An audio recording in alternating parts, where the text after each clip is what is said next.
বিতর্ক আর আলোচনার মধ্যে নতুন বছর শুরুর ঠিক আগে পাল্টে দেয়া হলো মঙ্গল শোভাযাত্রার নাম। বহু বছর ধরে চলে আসা এই আয়োজনের নাম এখন থেকে বর্ষবরণ আনন্দ শোভাযাত্রা।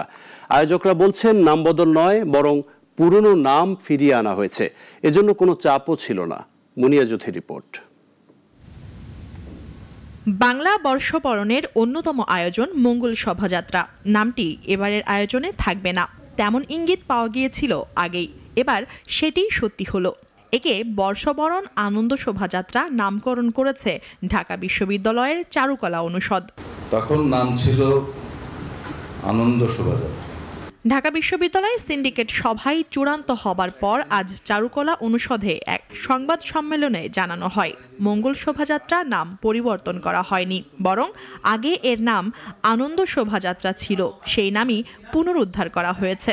1989 সালে যে আয়োজনটি হয়েছিল সেটির স্বতঃস্ফূর্ততা কতখানি ছিল এটা বিশ্লেষণের বিষয়, আপনারা নিশ্চয়ই অনেকে জানেন। আমরা পরিবর্তন বলছি না, আমি বলছি আমরা পুনরুদ্ধার করেছি যে আমরা সেই আনন্দ শোভাযাত্রাকে। এ সময় ঢাবি ভিসি বলেন, স্বৈরাচারের অবসান ও মানুষের প্রতিবাদ এবারের নববর্ষের মূল সুর এবং ফিলিস্তিনের নির্যাতিত মানুষের প্রতি সংহতি জানিয়ে শোভাযাত্রা।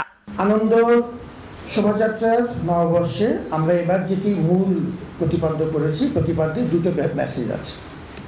একটি মেসেজ হচ্ছে একটি নিবর্তনমূলক স্বৈরাচারী ব্যবস্থার অবসান, রাজনৈতিক এবং সামাজিক একটি নিবর্তনমূলক ব্যবস্থার বিরুদ্ধে মানুষের যে স্বতঃস্ফূর্ত প্রতিবাদ সেটিকে তুলে ধরা। চারুকলা 1989 সাল থেকে পয়লা বৈশাখে শোভাযাত্রা করে আসছে।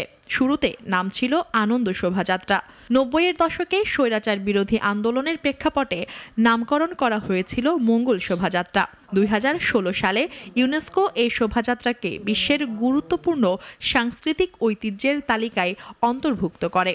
আমরা আমাদের পুরনো নাম এবং ঐতিহ্য ফেরত যাচ্ছে। এদিকে শোভাযাত্রাকে রাঙিয়ে তুলতে শেষ মুহূর্তের প্রস্তুতিতে ব্যস্ত অনুষদের শিক্ষক, ছাত্রছাত্রী ও বর্ষবরণ উদযাপন কমিটির সদস্যরা। আইন শৃঙ্খলা রক্ষাকারী বাহিনী যথারীতি দায়িত্ব পালন করবে। মুনিয়া জ্যোতি, নাগরিক, ঢাকা। ওয়ালটন আবারও মিলিনিয়ার অফারে ওয়ালটন ফ্রিজ কিনে আপনিও হয়ে যেতে পারেন মিলিয়নিয়ার।